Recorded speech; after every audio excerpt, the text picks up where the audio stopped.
La conferencia de hoy se titula Huesos en Piedra porque esta tarde vamos a hablar del registro fósil. Los fósiles siempre han despertado el interés de jóvenes y viejos. Por lo tanto, ¿qué son estos huesos en piedra y por qué son tan diferentes de lo que vemos hoy? La ciencia nos quiere hacer creer que todo ha ocurrido hace millones y millones y millones de años y que estas criaturas anduvieron en la Tierra en algún momento de la historia y representan una forma de vida totalmente diferente de lo que tenemos hoy. Así como hemos visto en la última conferencia, hemos estudiado la columna geológica, que no es completa en ninguno de sus niveles, y también hemos visto que existen criaturas en esa columna geológica que, según la ciencia, reflejan formas de vida desde muy simples a muy complejas. Por lo menos eso es lo que dicen en los libros de texto. Así es como es presentado el asunto en las escuelas y básicamente la teoría dice que los eucariotes, que son organismos unicelulares desde simples hasta tener núcleos como tenemos nosotros, y dicen ellos que evolucionaron millones de años y luego de repente, hace 600 millones de años, tenemos este tremendo registro de vida en la Tierra, empezando con esas criaturas y a través del tiempo hasta llegar a los homínidos en el último periodo de este desarrollo. Y se nos dice que esta evolución es recta desde la simplicidad hasta la complejidad. Así es como se presenta este tema en las escuelas. Ellos dicen que en las áreas inferiores tenemos criaturas primitivas como esas, pero en realidad no existen criaturas primitivas. Vamos a poner las cosas en claro. No existe tal cosa como organismo simple. Cada organismo en este planeta es muy complejo. Y lo que tenemos aquí son animales marinos sésiles, encontrados ampliamente en la base de la columna geológica, animales que viven ahí al fondo. Cuando subimos un poco en la columna tenemos cosas que mueven y nadan, pero no hay nada simple respecto a esos organismos. Ellos tienen un sistema bioquímico altamente complejo, un sistema anatómico, todo está ahí, todo está desarrollado. A medida que subimos, en silúrico tenemos algunas más extrañas criaturas arrastrándose y algunos materiales. Luego llegamos a Devónico, que es conocido como la época de los peces. Por lo tanto, tenemos muchísimos peces en el Devónico y el registro es realmente cubierto de peces. Algunos interesantes fósiles de peces que vamos a ver en un momento. Luego subimos y llegamos a las plantas y es interesante que algunas plantas representadas en el Mississípico y Pensilvánico excluyen muchas de las plantas florales o modernas, así que se supone que esas fueron las primeras y luego aparecieron las modernas. Aunque existen unas interesantes anomalías sobre las cuales hablaremos más tarde. Por lo tanto, eso es más o menos lo que afirma y lo que presenta la ciencia. Fue un periodo de helechos y cícadas y otros interesantes organismos como estas. Luego viene la época de las criaturas grandes. Primero pasamos por la fase de los anfibios, luego por la época de los reptiles, el Triásico, el Jurásico, el Cretáceo, y de repente tenemos esta destrucción completa de todo lo que existía. Luego viene la época de los mamíferos y pájaros. Y se nos dice que este es un registro de cómo ha evolucionado la vida. Pero hay más de una manera de obtener un registro.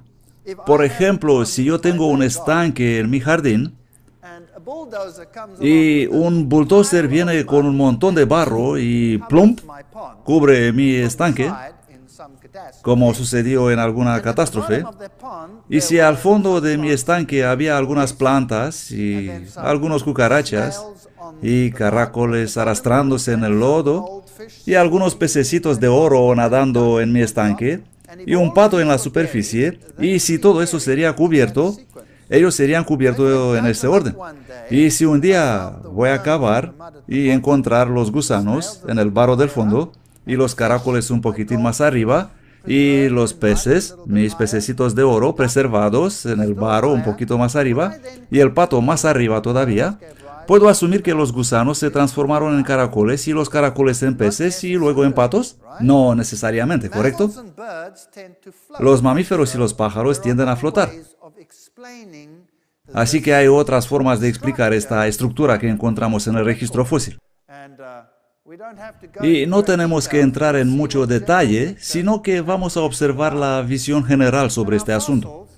Y los fósiles que encontramos determinan la edad también. Por ejemplo, este es el principio de la correlación fósil.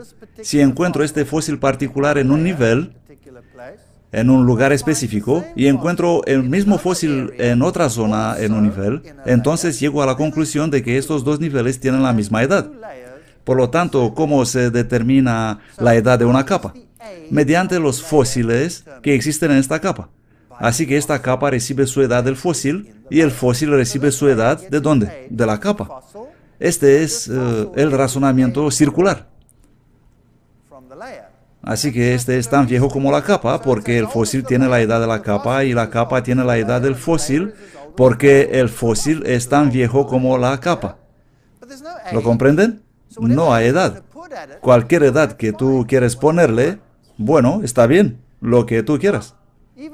E incluso los antiguos libros de textos dicen, si está cubierto de sedimento húmedo, el desgaste natural se evita. Por esta razón, el entierro rápido es probablemente la más importante condición que favorece la fosilización. Estas cosas deben ser enterradas rápido para no podrirse y desaparecer. Y luego siguen. Los sedimentos de origen marino son mucho más ampliamente distribuidos que todos los otros agentes de entierro y constituyen la gran mayoría de los fósiles. Así que todo parece haber sido enterrado en agua y todo debió ser enterrado rápido. ¿Qué cosa puede enterrar rápido una ballena o un dinosaurio, excepto una gran catástrofe? Y todo parece ser enterrado en sedimentos marinos, pero no hubo ni catástrofe ni diluvio. ¿Tiene esto sentido? No tiene ningún sentido. Así que si ustedes miran en los libros de texto, van a ver fotos como esta, los dinosaurios, y luego una erupción de algún volcán. Aquí hay un alosaurio y un estegosaurio paseándose. Ellos fueron enterrados y luego después de un tiempo hubo algo de erosión y quedaron expuestos, y los puedes encontrar y estudiar y luego explicar cómo ocurrió todo. Pero en realidad no vemos nada de eso. Lo que vemos en realidad son organismos arrastrados del agua y asentados en la dirección del corriente. ¿Cuánto tiempo tarda algo en fosilizarse? Ya hemos visto esto. No se necesita mucho tiempo. Se recuerdan los ositos de peluche fosilizados en el agua muy mineralizada que es necesaria para este proceso. Aquí tenemos un sombrero. Es el sombrero de un minero que se encuentra en un museo de Australia. Proviene de una mina desalojada hace unos 30 años y es roca sólida. Así que se transformó en piedra en un periodo muy corto de tiempo. Bien, vamos a observar el registro fósil. Aquí tenemos algunos fósiles de peces y como pueden ver son bastante intactos y existen algunas enormes áreas cubiertas con peces. En África, en Sudáfrica, tenemos una zona llamada La Eka. Es una zona del periodo devónico y ahí hay montones de peces fosilizados. Lo que es también interesante es que muchos de los peces que hemos encontrado son intactos, pero muchos parecen no tener cabeza. Cuando era estudiante y andaba por ahí mirando todos estos descubrimientos paleontológicos, pensaba, bueno, parece que esos peces vivieron en la Revolución Francesa porque muchos de ellos perdieron la cabeza. Pero lo que es interesante respecto a los peces es que cuando un pez está muerto en el agua y empieza a pudrirse, lo primero que pasa es que el ligamento que une la cabeza del cuerpo se pudre y la cabeza se separa. Luego el cuerpo empieza a hincharse y las escamas se desprenden y luego se deteriora y en un periodo muy corto de tiempo el pez desaparece. Así que hoy en día no tenemos fosilización de estas criaturas, ya que ellos simplemente desaparecen, disipándose en bacterias o comidos por los carroñeros, y simplemente dejan de existir. Pero aquí ocurrió algo, y muchos de los peces son conservados perfectamente, lo que significa que deben haber sido enterrados instantáneamente. Muchos de ellos no tienen cabeza, lo que significa que por un tiempo flotaron en el agua, algunos días, no mucho tiempo, y luego fueron enterrados. Encontramos peces como ese, con escamas óseas, y cuando vemos eso enseguida decimos, oh, eso es primitivo. Pero esta es una característica bastante avanzada, las pesadas escamas óseas. Y si miramos a los peces actuales como un esturión, tiene escamas óseas, por lo tanto, ¿qué dice la ciencia sobre los esturiones? Ese es un pez primitivo, ese es un pez muy antiguo y primitivo. ¿Por qué? ¿Por qué se ve antiguo y primitivo? Hacen exactamente lo mismo con un rinoceronte. El rinoceronte parece de alguna manera antiguo y muy primitivo. ¿No es así? Y lo miramos y decimos, este es un mamífero bastante primitivo, debe tener orígenes muy antiguos. Pero en realidad es un mamífero que apareció muy recientemente, incluso según la teoría de la evolución.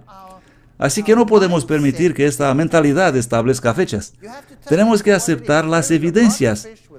Aquí tenemos un pez moderno con fuertes escamas óseas y no es primitivo, sino que vive hoy. Es un esturión y es de donde se obtiene el caviar, si están interesados en este tipo de cosas. Luego encontramos yacimientos de fósiles prácticamente cubiertos de escamas. Nada de este tipo sucede hoy en día. Las escamas se disuelven en el mar después de un tiempo. Puedes buscar en el fondo del mar y no vas a encontrar montones de escamas fosilizadas porque simplemente no existen. Por lo tanto, este demuestra el catastrofismo. Es muy parecido a la corteza que fue arrancada de los árboles que rodaron en el agua y luego fue enterrada en esos depósitos de corteza. No tiene ningún sentido si excluimos la catástrofe. Aquí tenemos algunas interesantes características. Peces grandes y pequeños enterrados juntos, y algunas veces tenemos fósiles donde un pez está prácticamente comiendo otro pez mientras estuvo fosilizado. Por lo tanto, ¿qué pasó aquí? Obviamente, durante este evento, el pez estaba nadando, dio un mordisco y en un santiamén, ¿qué pasó? ¡Uf! Fue enterrado, desaparecido. Eso es exactamente lo que pasó. Este es catastrofismo. Este fósil de aquí, este es un pez absolutamente perfecto. Incluso se pueden ver los pequeños marcos sobre su cuerpo.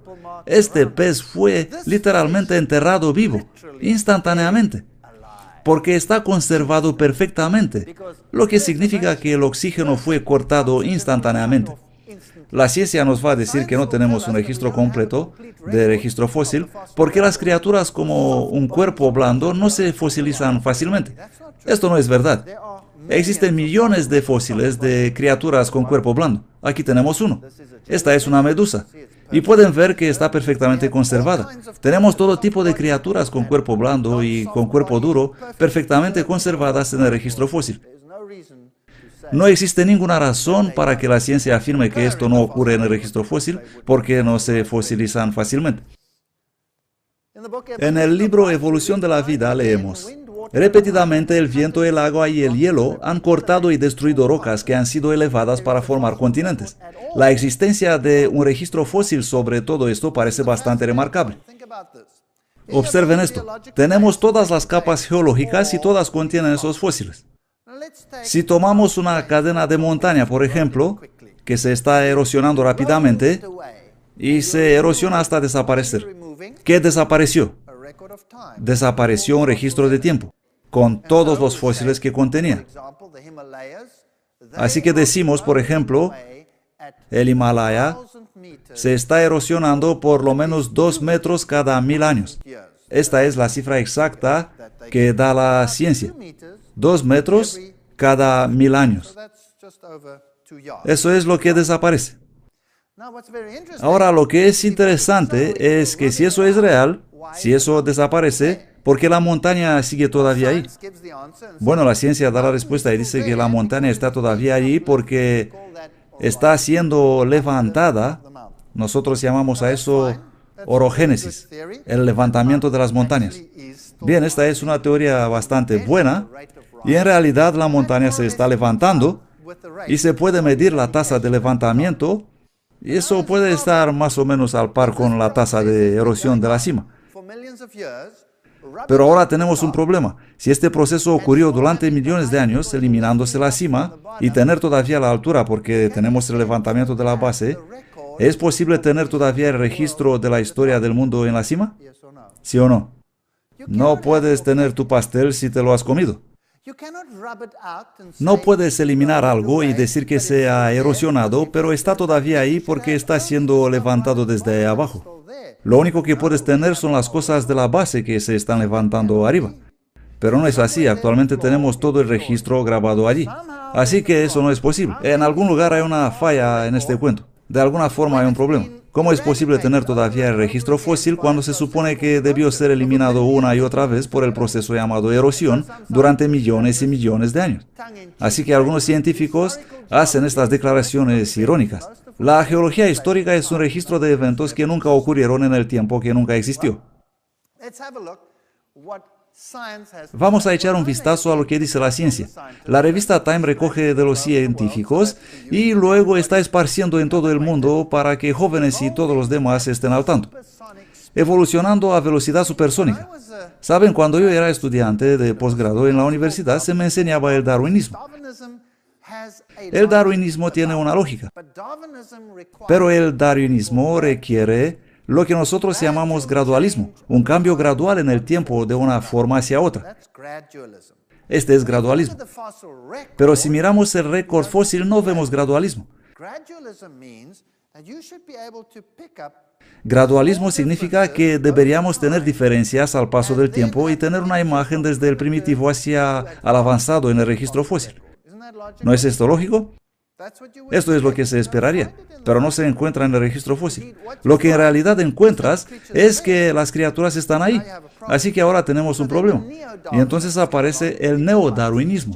Gente como Stephen Jay Gould y otros como él que trabajaron en Harvard aparecen y dicen, no, lo que pasó es eso, existieron largos periodos de estabilidad y luego cambios rápidos, y por eso es que no vemos ninguno de los enlaces entre las épocas. Por lo tanto, evolucionando a la velocidad supersónica. ¿Cuán rápido evolucionan las cosas? ¿Cuándo explotó la vida? El Big Bang de la evolución animal. Un artículo científico publicado en la revista El Científico Americano. Un resumen de los eventos, así como lo conocemos hoy. Vamos a ver quién publicó eso. El personaje se llama Jeffrey Levington, profesor y director al Departamento de Ecología y Evolución de la Universidad Estatal de Nueva York en Stony Brook. Es una persona bien cualificada para decirnos cuál es el estado de este asunto hoy. Así que vamos a preguntar directamente a los mismos científicos sobre el statu quo. Él escribe, la explosión del Cámbrico, que es el nivel más bajo de donde la vida apareció. ¡Puf! Repentinamente. Se caracterizó por la aparición simultánea y muy brusca de muchas formas diversas de animales hace casi 600 millones de años. Ningún otro periodo en la historia de la vida animal puede igualar, noten las palabras, esta remarcable explosión de creatividad evolucionaria. Esto es muy interesante. Y luego él habla sobre las criaturas que existían entonces. Una evidencia que fue obtenida de la secuencia 18S es ribosoma ARN, ácido ribonucleico, y sugiere que varias especies y gran parte del filo, bueno, ¿qué es el filo? Es una subdivisión básica, una enorme agrupación de los animales. Por ejemplo, todos los caracoles, las babosadas, todos los moluscos marinos, todos los calamares y pulpos, todo eso constituyen un filo.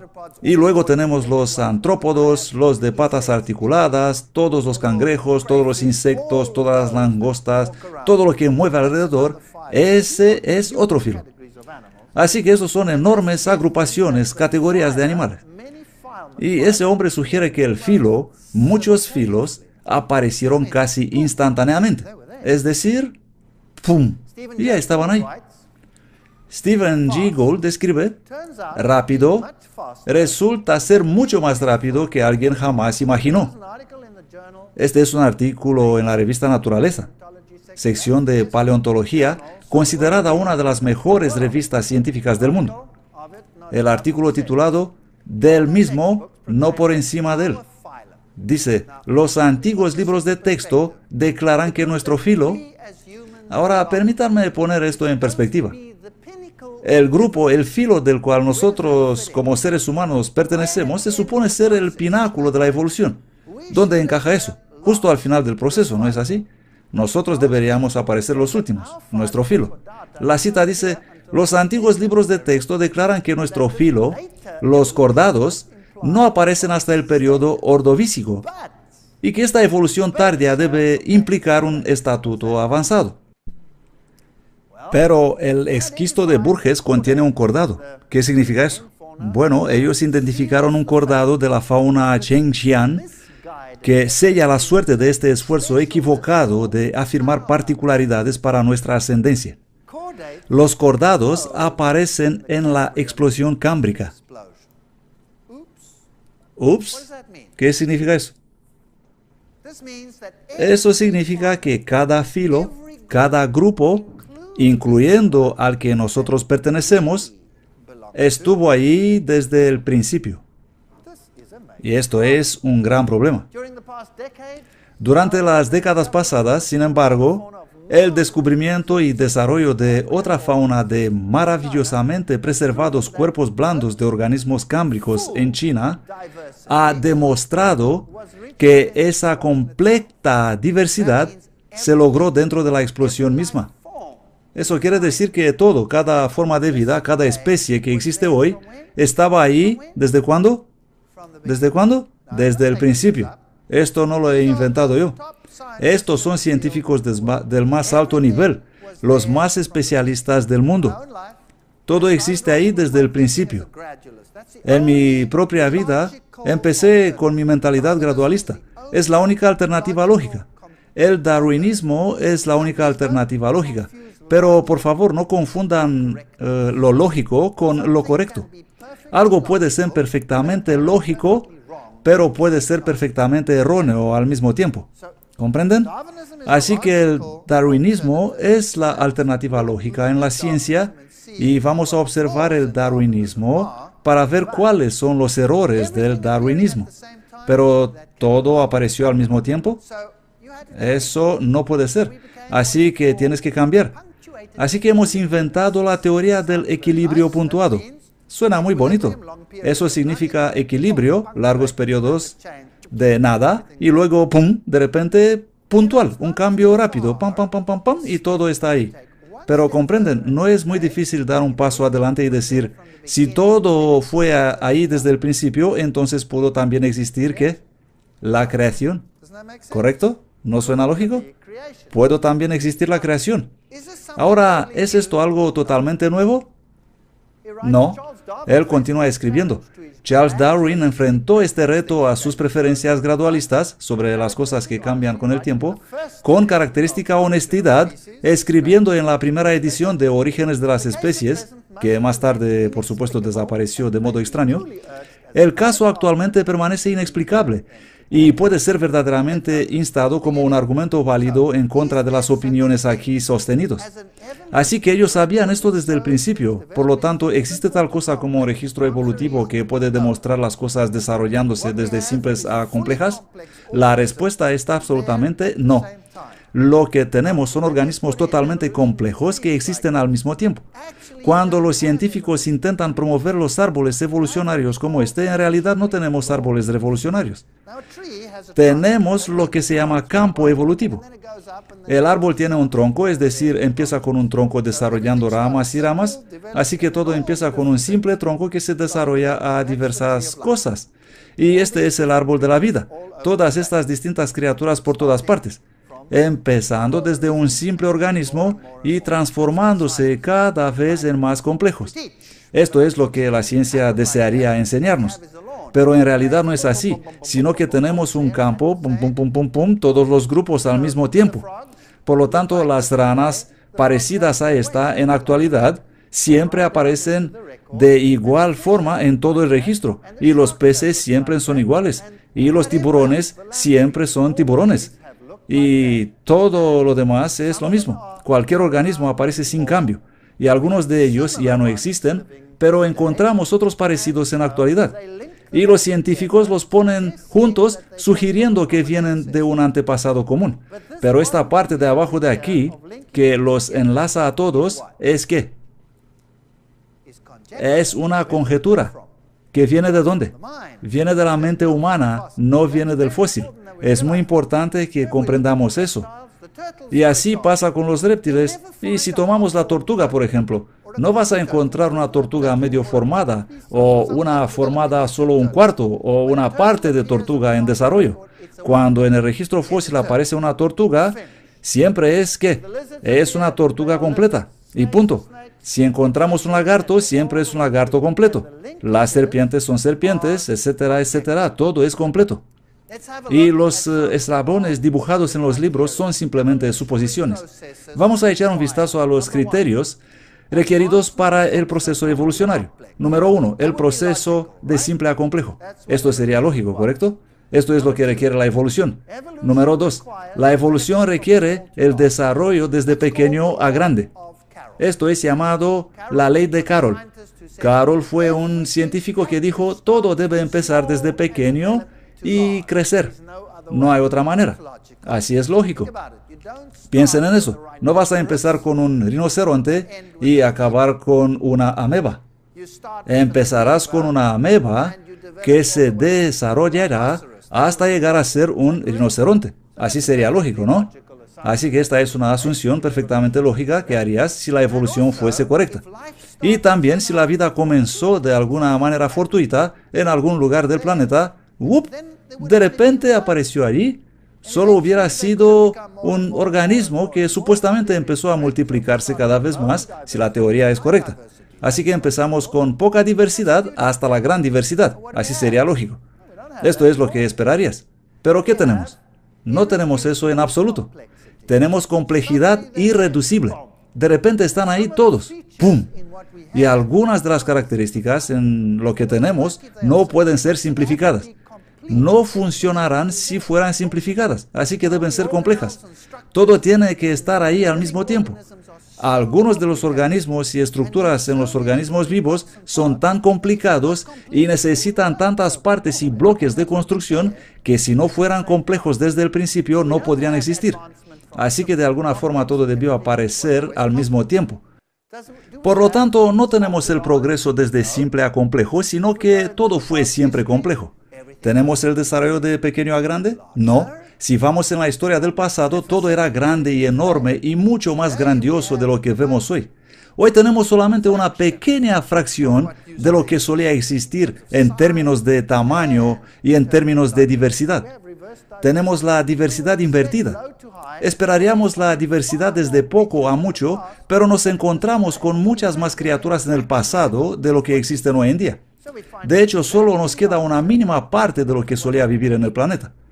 Así que encontramos exactamente lo opuesto de lo que se esperaría encontrar. Bueno, eso es un problema. Gold en su artículo escribe, el regreso de los monstruos esperanzados, en la revista Historia Natural. Recordemos que eso viene de científicos de alto nivel. Stephen Gould está muerto ahora, pero todavía sus escritos trabajan. El artículo dice, los árboles genealógicos que adornan nuestros textos de libros se basan en la inferencia, vienen de la mente humana, que, aunque razonable, no es evidencia de los fósiles. Por lo tanto, la teoría de Darwin sobre esto es lo que deberíamos esperar, es lógica si fuera verdadera. Pero la realidad es que no encontramos eso, sino exactamente lo opuesto. Y los árboles genealógicos se basan en especulaciones. Si vamos al registro fósil y miramos la evolución del caballo, así es como está representada. Empezamos con esta pequeña criatura llamada Eohippus, que inicialmente se llamaba Hyracotherium, y luego lo cambiaron en Eohippus. Y se desarrolla continuamente hasta el caballo moderno. Esta extraña criatura de aquí, el Hyracotherium, está representado así, y su nombre es Hyracotherium porque se parece con un iracoide, el iracoide de roca. De hecho, no era otra cosa que un iracoide de roca. Luego llegamos a otro tipo de animal hasta el caballo, y ordenaron los caballos desde pequeño a grande. Esto es lógico, pero no es necesariamente correcto. Si pongo aquí un montón de cráneos de perros, imagínense eso un momento. Tenemos un montón de cráneos de perros, de todo tipo de perros que existen en el mundo. Los tenemos aquí delante. Y supongamos que nunca hemos visto un perro antes. Y digo, dibujad para mí el árbol genealógico del perro. ¿Cómo lo harían? ¿Cómo formarían el árbol genealógico de los perros? Lo ordenarían de pequeño a grande. Así que el Chihuahua está ahí justo en la base. Ahí está. Y luego, ¿cómo desarrollarían el árbol genealógico?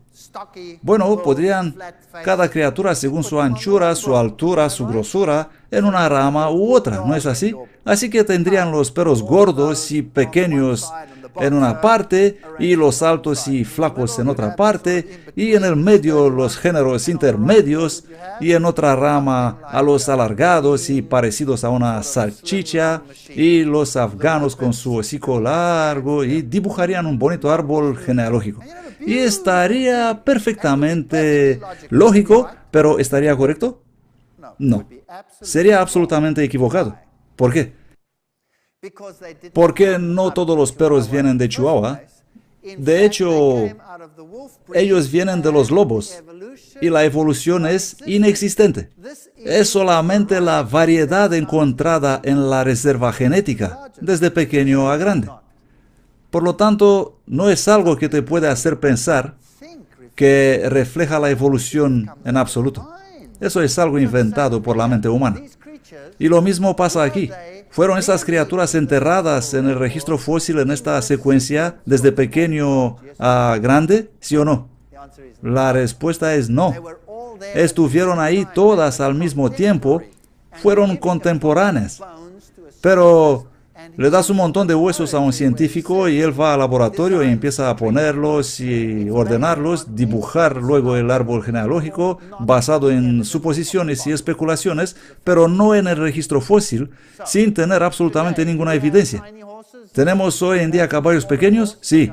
Aquí tenemos un caballito pequeño y abajo el caballo más grande. Esa es la variación en la raza de los caballos hoy.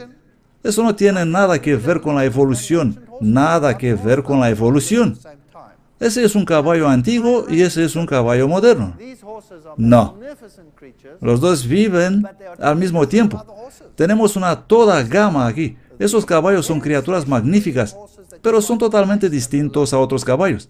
Es una muy especial raza de caballos que solo encontramos en Islandia. Y tienen características que son totalmente distintas de otros caballos modernos.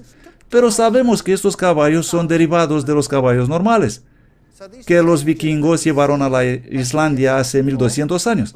Así que esos cambios que observamos deben ser reconocidos, pero en realidad esa no es otra cosa que un caballo normal. Vamos a pasar ahora a los dinosaurios y las demás interesantes criaturas. Aquí tenemos un artículo en la revista Times sobre los dinosaurios. Sorpresa. Todo lo que creías está equivocado. Bueno, esto no es nada nuevo. ¿Cómo eran los dinosaurios? ¿Qué eran? ¿Aparecieron los pájaros de ellos? ¿Cómo se enseña en el mundo de hoy? Aquí tenemos una representación artística del periodo mesozoico con todas estas criaturas corriendo por ahí. ¿Murieron ellos en agua caliente? ¿Cómo murieron? ¿Por qué solo existieron aquí en el Triásico, Jurásico y Cretácico? ¿Por qué desaparecieron? Este es un artículo específico de la evolución de los dinosaurios, empezando con los anfibios y cómo se desarrollaron a través del tiempo. Y los modernos están sentados en la parte de arriba. ¿Es esta la verdad o son simplemente suposiciones? ¿Qué creen? Es solo inferencia, conjeturas, nada basado en los fósiles. Pero ¿cómo llegaron a eso? Ellos encontraron todas las criaturas en distintas capas del registro fósil, las cogieron y luego las ordenaron juntas. ¿Existe algún vínculo que une estas criaturas? El estegosaurio y brontosaurio con el Tyrannosaurus rex, con el Triceratops, ¿algo que los enlaza? ¿Sí o no? No. Cuando los encuentras, están todos completos, terminados, complejos. Aquí en los Estados Unidos tenemos la gran formación, la formación Morrison, donde existen muchísimos dinosaurios, pero existe una selección. Existe generalmente uno, el alosaurio. ¿Dónde están los demás? Y ese fue supuestamente un carnívoro que comía, porque no existen otros tipos de dinosaurios ahí con él. Es una extraña asamblea de fósiles. Y luego si los observas, estas criaturas están orientadas, sentadas en la dirección de la corriente del agua. Aquí tenemos un alosaurio. O este de aquí, el terrible Tyrannosaurus rex. Ahora, ¿qué le pasó? ¿Era un carnívoro malvado? ¿Qué hizo la película Parque Jurásico con esa criatura? Todos estaban corriendo, gritando, aterrorizados, ¿no es así? Debido a que este carnívoro viciado iba destruyendo todo en su camino. ¿Y por qué era un carnívoro malvado? Porque tenía esos dientes, ¿correcto? Bueno, si observas estas criaturas, tenemos que recordarnos algunas cosas. Ese era un animal enorme andando en dos patas, teniendo dos pequeñas manitas delante, y si tenía que agarrar algo, ¿con qué tenía que agarrarlo? Con sus pequeñitas manitas, tenía que inclinarse e intentar pillarlo con su boca, mientras que esa otra criatura intentaba escapar. Ahora, existe una ley en la ciencia que determina quién puede ser un carnívoro y quién no puede ser un carnívoro. Por ejemplo, un elefante no podría ser un buen carnívoro. ¿Por qué? Porque es demasiado grande, es demasiado pesado, tiene demasiado momentum cuando está corriendo. ¿Puedes imaginar un elefante corriendo para pillar una gacela? Y la gacela va como un avión y el elefante y la gacela de repente cambia de dirección y el elefante sigue otros 3 kilómetros adelante porque no puede girar tan rápido, intentando luego volver. Olvídalo, ese sería imposible como carnívoro. Por lo tanto, ¿qué es lo que hacen? Comen plantas. Puedo imaginar y especular que un elefante podría ser carroñero, pero ¿tendría suficiente alimento?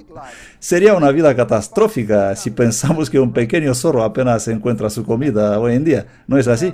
Así que los animales de esta dimensión, así enorme como este, únicamente considerando su masa corporal, sería relativamente un carnívoro inútil. Y luego esos dientes se encuentran en ranuras poco profundas. Por lo tanto, son buenos para triturar, scrunch, scrunch, como las máquinas de trituración, aplastando. Pero agarrar y rasgar no se puede hacer con esos dientes, ¿saben? No sería muy efectivo. Así que era esa criatura en realidad lo que nosotros decimos que era. Huesos frescos de T-Rex. Es una revista de ciencia que dice... Era como mirando un trozo de hueso moderno, pero por supuesto yo no lo podría creer. Le dije al técnico del laboratorio, después de todo los huesos tienen 65 millones de años. ¿Cómo es que pueden sobrevivir tanto las células sanguíneas? ¿Comprenden? Encontramos huesos que aún conservan las células sanguíneas intactas. ¿Puede eso tener varios millones de años de edad? ¿Sí o no? Estas son preguntas que confunden la mente. Puede que estas criaturas no vivieron hace tanto tiempo atrás. Puede que estas criaturas no son lo que la ciencia nos quiere hacer creer. Si vas al Museo de Historia Natural, a cualquiera de ellos, esto es lo que vas a ver. Dinosaurios corriendo alrededor, ¿haciendo qué? Todos ellos. Comiéndose unos a otros, ¿no es así? Se están desgarrando unos a otros, llenos de sangre, unos chillando y corriendo, mientras que el otro lo está mordiendo de un costado. Esto es lo que vas a ver en los museos. Aquí hay otro, este es del Museo de Historia Natural de British Museum. Está siendo atacado y podemos ver mucho terror y sangre y rasgar la carne, y la presentación siempre está con sangre alrededor de la boca y en las garras. Y estas criaturas están presentadas como muy sanguinarias. ¿Existen hoy criaturas que tienen pequeñas patas delante y largas patas atrás? Sí, tenemos los canguros. Y son grandes carnívoros, ¿no los habéis visto corriendo por ahí matando todo lo que encuentran? Y sangre por todas partes. No, no habéis visto esto. Su anatomía no es adecuada para eso. Entonces, ¿cuál es la historia aquí? ¿Es verdad lo que dice la ciencia? Tenemos pequeños dinosaurios como este, y algunos dinosaurios son de tamaño de una gallina, no muy grandes. ¿Saben que los reptiles crecen continuamente y que pueden llegar a ser muy viejos? Si observamos las tortugas, por ejemplo, si tenemos una tortuga de pocos días de edad, ¿qué tamaño tendrá? Es algo así, así de grande. Y si vuelves después de 300 años, ¿qué tamaño tendrá? Será algo así de grande, ¿correcto? En las Islas Galápagos tenemos enormes tortugas. ¿Qué pasaría si volveremos después de 1000 años? ¿Cuán grandes serán?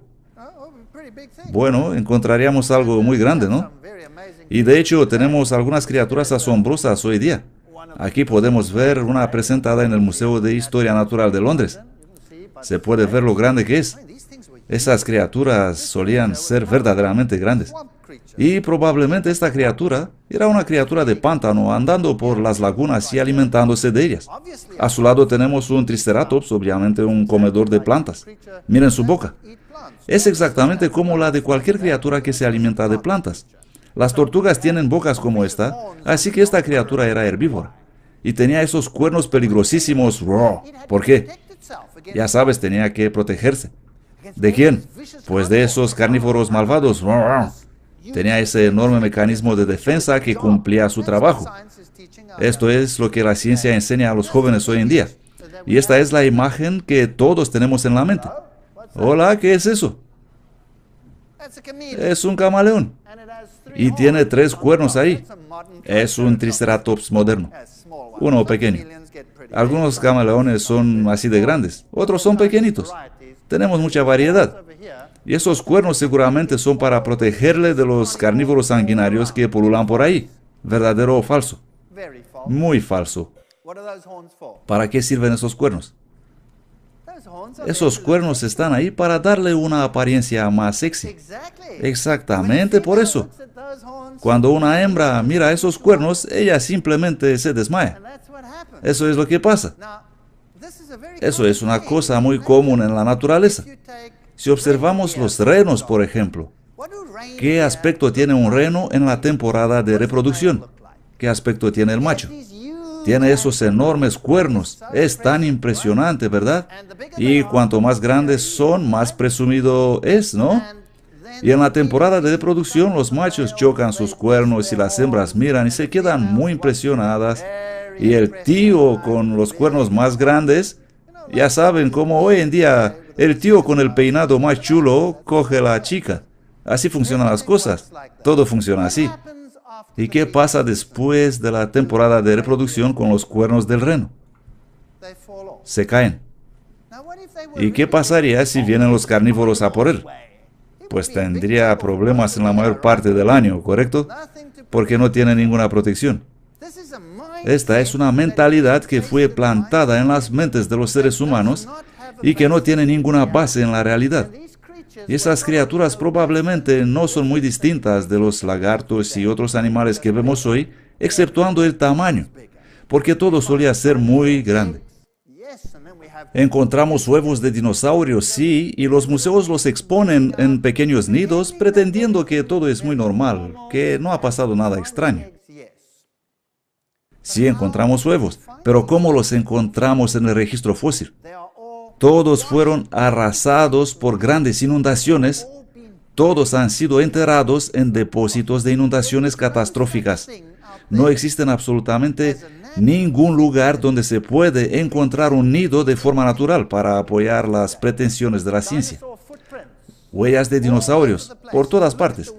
Si observas la forma en que fueron hechas estas impresiones, entonces llegas a la conclusión que en el pasado todos los animales caminaban solamente cuesta arriba en la montaña.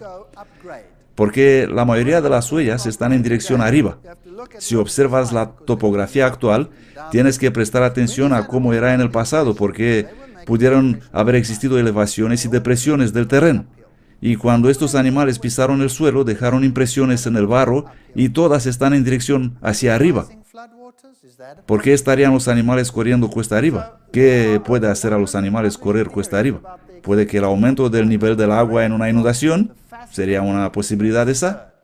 Existen más de 100 teorías publicadas sobre la extinción de los dinosaurios, abarcando desde la fascinante hasta la absurda. ¿Explica algunas de ellas la muerte de los dinosaurios según los hechos? ¿Por qué tantas teorías para explicar algo que es perfectamente obvio? Todos ellos, lo que hemos encontrado hasta ahora, han sido enterrados en enormes campos de inundación, arrastrados en la misma posición, orientados en la dirección de la corriente del agua. Todos los cebos que hemos encontrado han sido arrastrados en la misma posición, pero ninguno de ellos murió en la inundación. ¿Tiene esto algún sentido? Para mí no tiene ningún sentido. Observemos los pájaros. Los pájaros son un tema particular y lo dejaremos para la siguiente sesión. Fin primera parte. Segunda parte.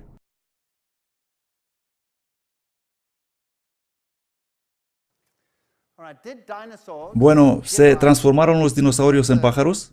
Una pregunta muy interesante. La ciencia dice que sí. Al menos eso aprendemos en la escuela. Eso es lo que los niños aprenden en la escuela cada día. Sí, y tenemos los velociraptores y oviraptores y todas esas extrañas criaturas por todas partes, presentadas como cuidando sus huevos, y tenemos fósiles donde encontramos plumas, y hubo una transición de los dinosaurios a los pájaros. El Archaeopteryx, un fósil muy famoso, es generalmente reconocido que el Archaeopteryx fue un pájaro con plumas de vuelo completamente formadas, y la fúrcula, el hueso de los deseos.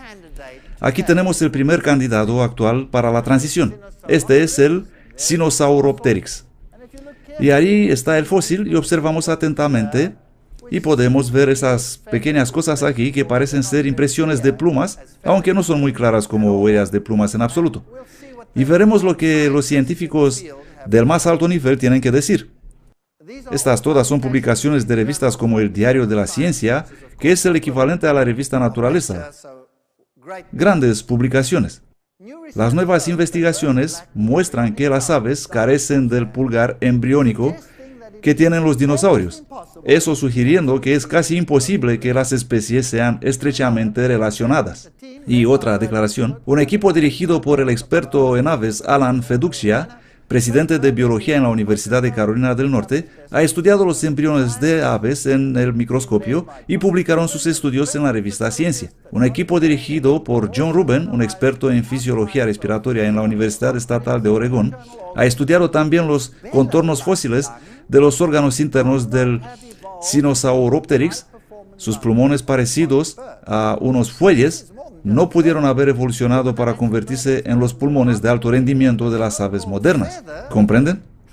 Se trata de algo más que plumas. Rubén y el experto en aves antiguas Larry Martin creen que los así llamados rastros de plumas son en realidad fibras de colágeno desgastadas debajo de la piel, es decir, que no son plumas en absoluto.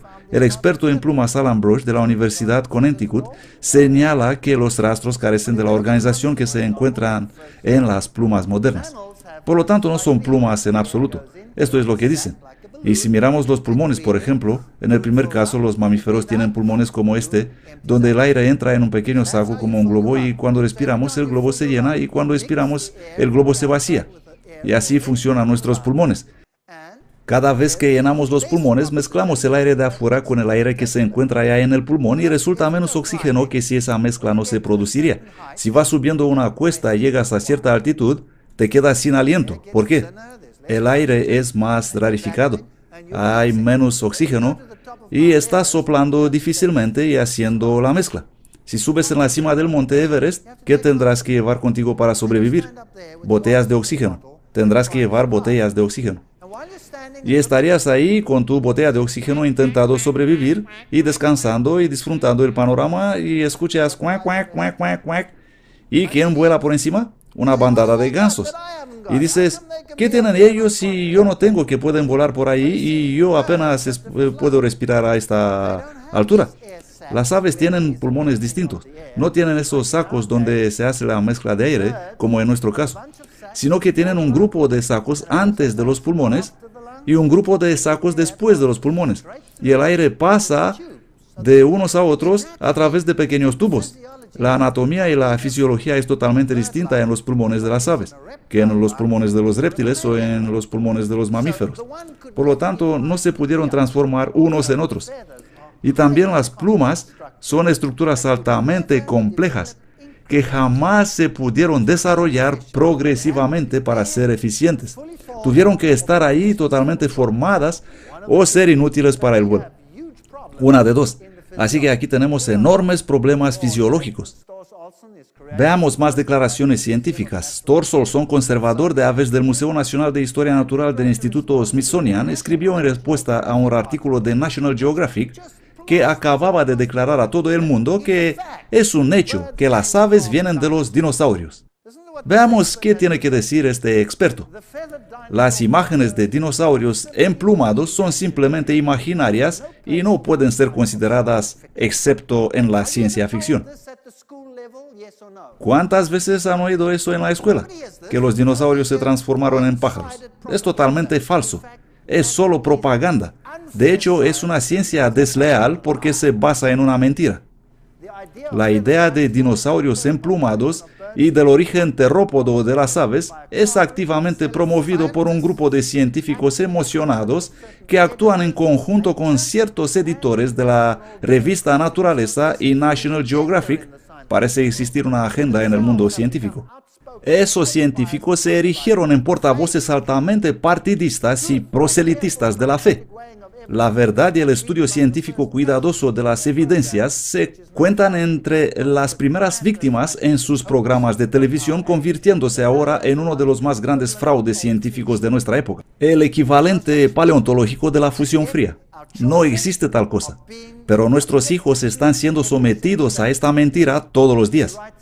Más adelante escribe, Alan Feduccia, el presidente del Departamento de Biología de la Universidad Carolina del Norte, declara que es biofísicamente imposible evolucionar el vuelo a partir de tan grandes bípedos con las extremidades delanteras cortas y pesadas colas para el equilibrio, exactamente la más incorrecta anatomía para el vuelo. El origen de las aves del dinosaurio terópodo será, según mi opinión, la mayor vergüenza de la paleontología del siglo XX. ¿Creen ustedes que la ciencia va a escuchar eso? Lo dudo mucho. Lo predican y lo enseñan porque esa es la única solución que tienen. ¿Por qué? ¿De dónde vienen los pájaros si no se transformaron de algo? Porque Dios nunca va a ser aceptado. La creación jamás será reconocida. La complejidad tuvo que caer del cielo. ¿Qué son esos?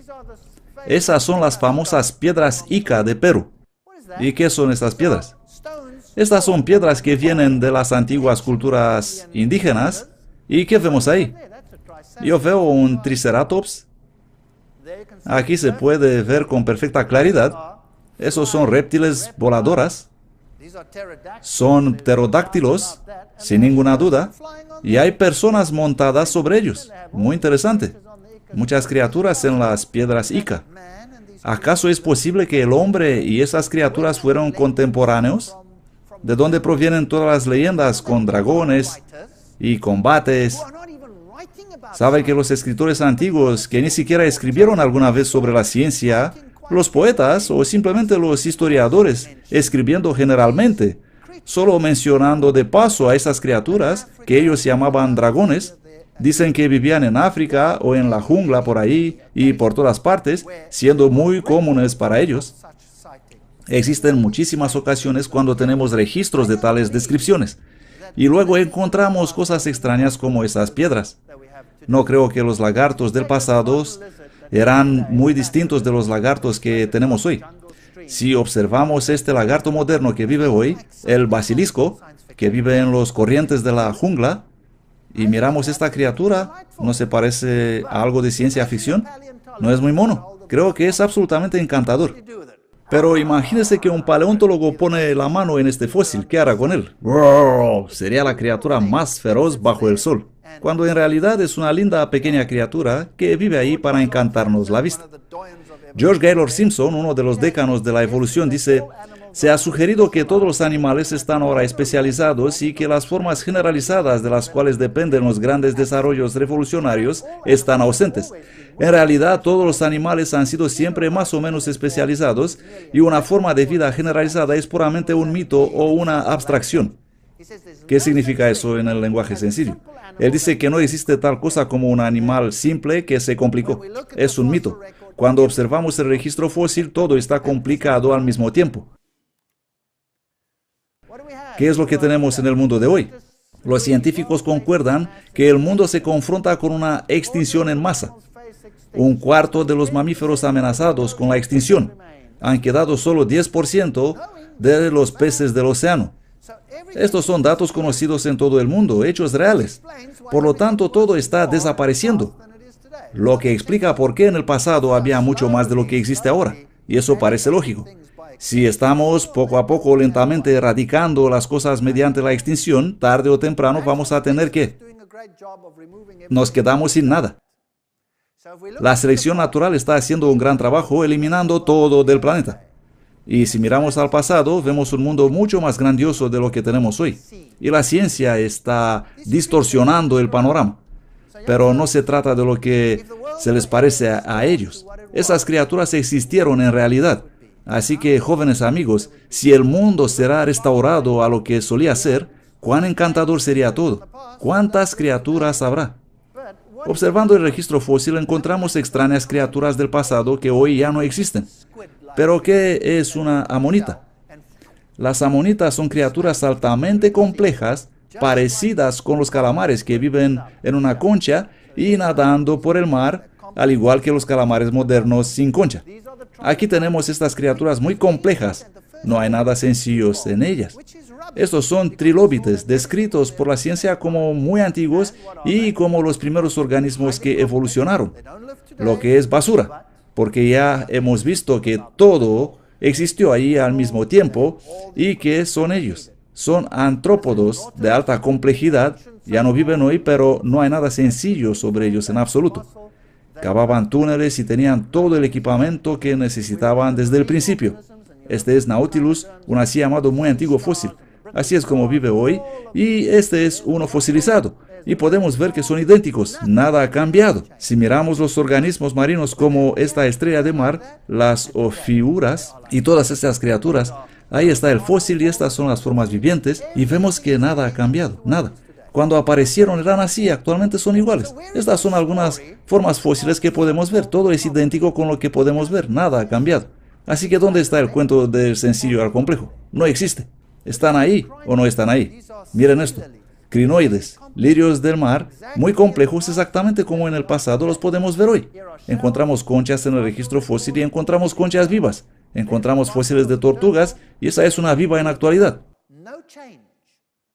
Ningún cambio en absoluto. Un fósil, una criatura viviente. Idénticas. Cangrejo era dura, así como supuestamente era hace millones de años, y uno actual idéntico. La lingula hace millones de años y hoy idéntica. Celacantos, peces que fueron descubiertos por primera vez en África. Y dijeron, wow, este es un fósil viviente. Esta es la criatura que dio origen a los animales terrestres. Y así es como aparecen, y debido a sus aletas lobuladas, dicen que pudieron caminar. Además de estos, tenemos muchos peces hoy que tienen las pequeñas aletas con las cuales se mueven entre las rocas, pero no salen en la tierra, y algunos incluso pueden saltar. ¿No es eso fascinante? Miren el tamaño de este tiburón. Este es un fósil, y ese otro es un tiburón moderno. Actualmente no existe nada como ese. Es monumental. Y este es un diente de un fósil. Es enorme. No existe tal cosa hoy en día. El aterrador tiburón blanco es una bobada comparado con ese tío. Una verdadera broma.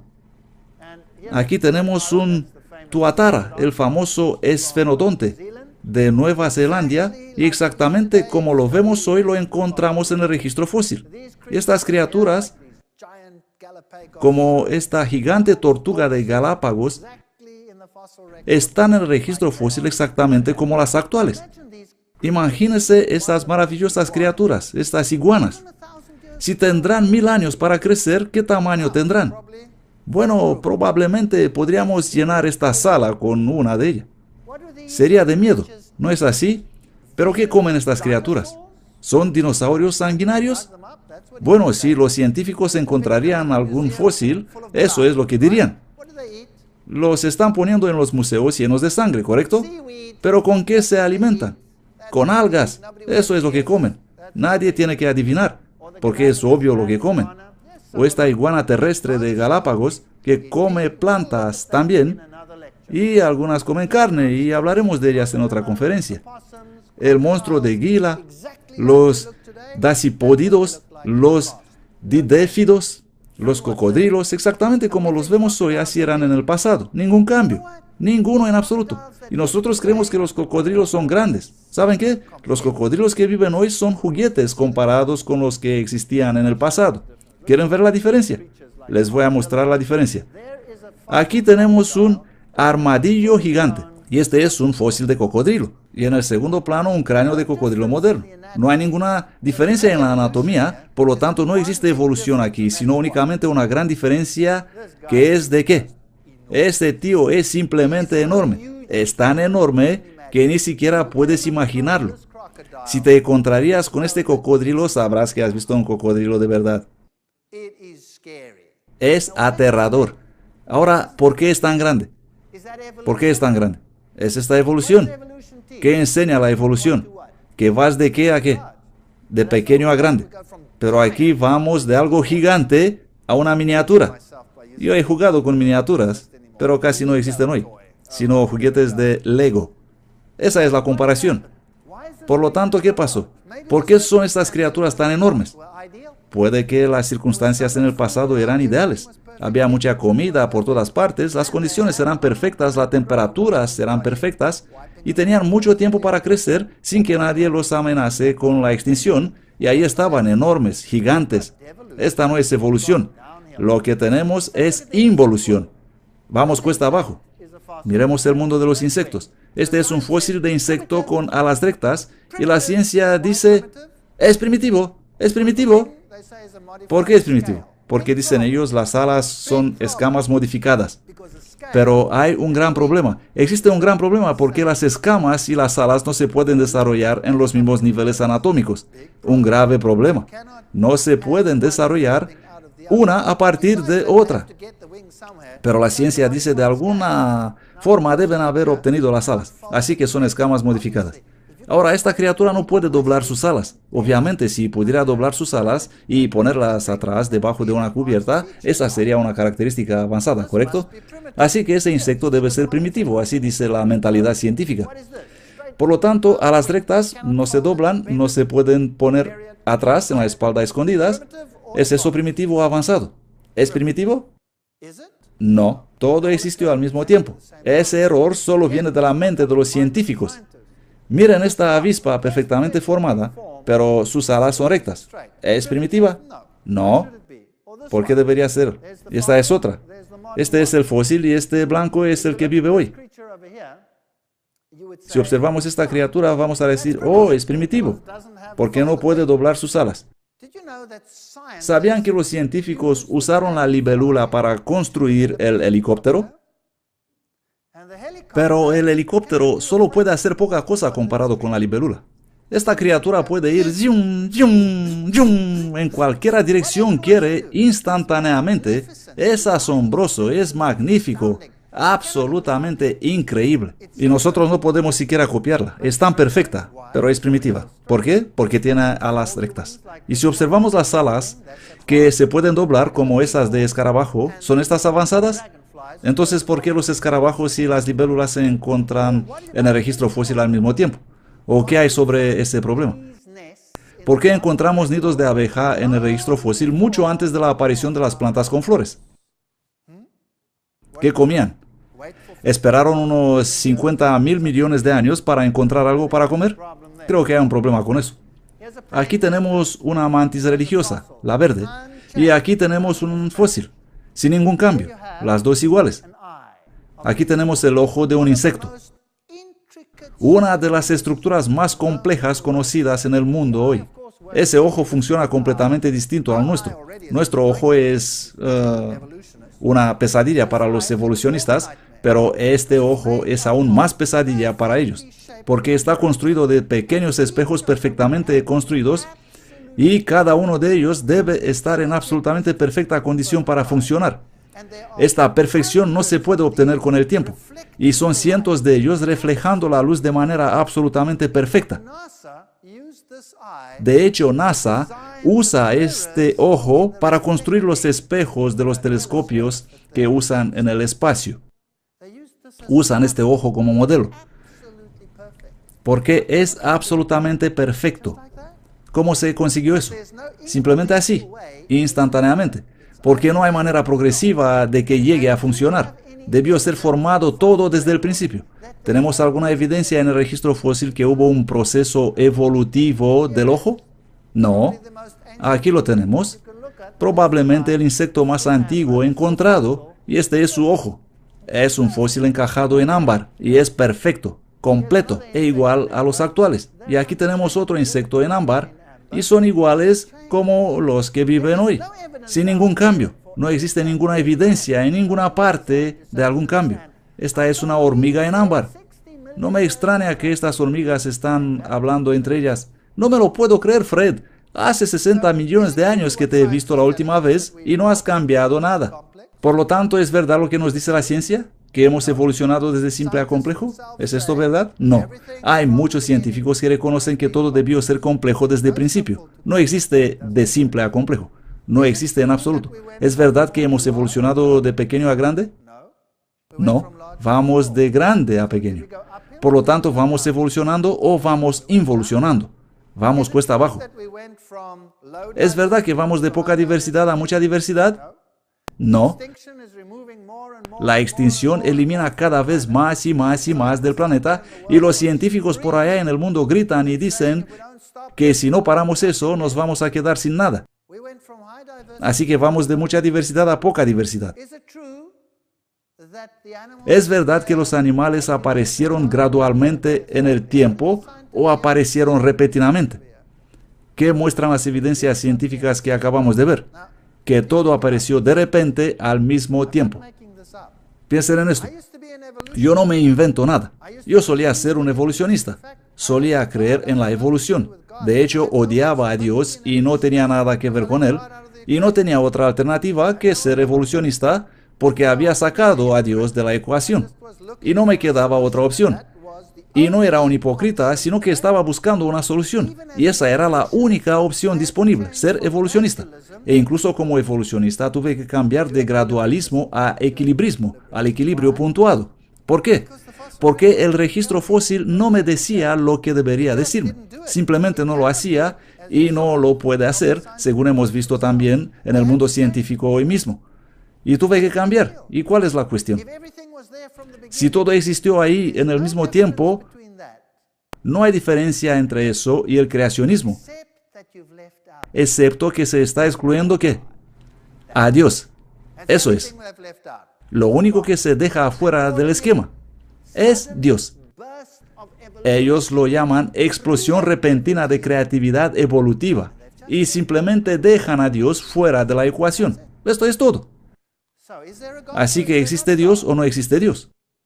Bueno, ustedes deciden. Esta es Welwitschia. Welwitschia es una planta que simplemente no muere. Ellas crecen continuamente y crecen hasta llegar a ser muy, muy viejas. Encontramos Welwitschias gigantes en Namibia, en el desierto, y nos pueden decir algo sobre cuán viejas pueden ser las cosas por ahí. Si observamos los árboles más viejos del mundo, los Bristlecone Pine, pinos de cono erizado, siendo los más famosos, los más viejos, ¿qué edad tienen? Bueno, la Welwitschia más vieja tiene hasta 2000 años de edad. El más viejo pino de conos erizados tiene entre 4000 y 5000 años de edad. Hace poco tiempo decían que tiene 6000 años de edad, pero luego observaron que no habían tomado bien en cuenta la estructura anular y actualmente todos concuerdan con 4000 a 5000 años. Si visitamos Redwood National Park, ¿qué vamos a encontrar? Árboles enormes, gigantescos. Estos son bosques de primera generación. Estos árboles son increíbles porque su corteza es incombustible. Incluso si el fuego enciende el bosque, los árboles sobrevivirán. Es un bosque de primera generación, es decir, que no hubo nada en este terreno antes. ¿Cuántos años tiene el más viejo del planeta? Entre 4000 y 5000 años. Si observamos el sistema de ríos del mundo, ustedes tienen aquí cerca el río Mississippi. Está fluyendo y llevando los depósitos de todo tipo en el Golfo de México. Y no existe subducción ahí. El lodo no está siendo eliminado. Está todo muy bien cerrado. Así que cualquiera sea el material que Mississippi lleva arrastrando, ¿está dónde?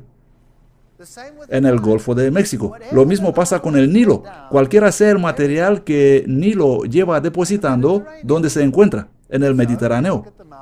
Así que si miramos la boca del Nilo, encontramos un delta enorme donde todo el limo que fue transportado miles de años está depositado. Y se sabe exactamente cuánto material están transportando estos ríos, porque el ser humano construye embalses en esos ríos que con el tiempo se llenan con limo y dejan de ser embalses siendo inutilizados.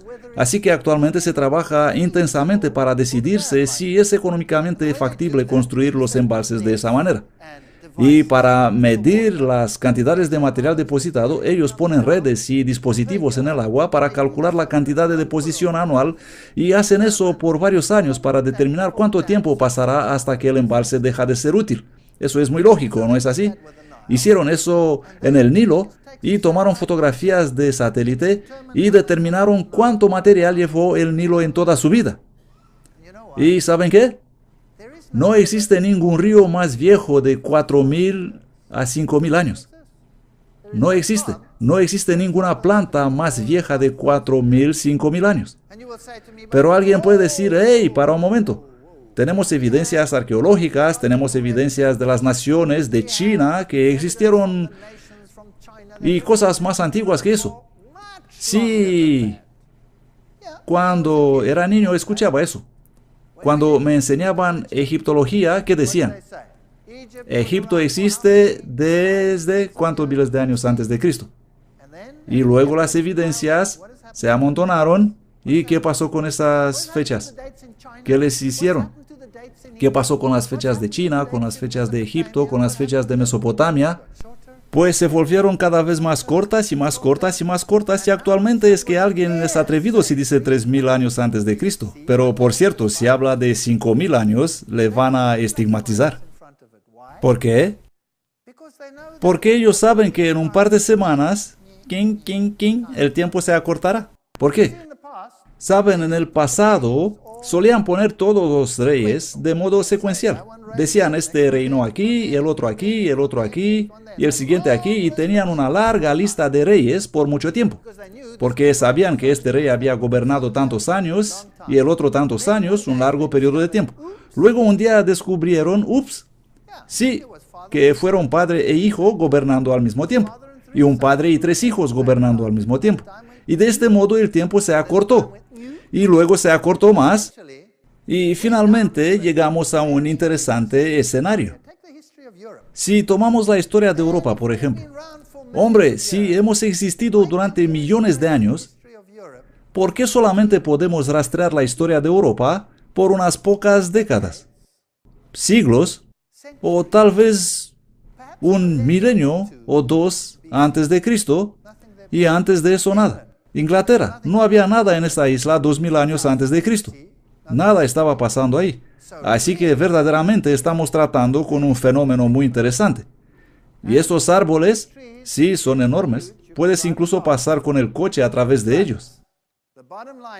Pero el punto final es, todo apareció al mismo tiempo, todo estuvo completamente formado, no existe ninguna evidencia de cambio de una forma a otra. Hay muchas evidencias científicas de más alto nivel que una forma no dio lugar a otra, así como están enseñando en las escuelas cada día. Y creo que esos científicos están teniendo prácticamente un único problema básico. Y ese problema es la negación de la divinidad. Eso es todo. Ese fue mi problema también. La negación de la divinidad. No tiene nada que ver con la ciencia. La ciencia se ha trasladado en el terreno de la fe. Y ustedes pueden elegir por sí mismos a quienes desean creer. Esa elección les pertenece.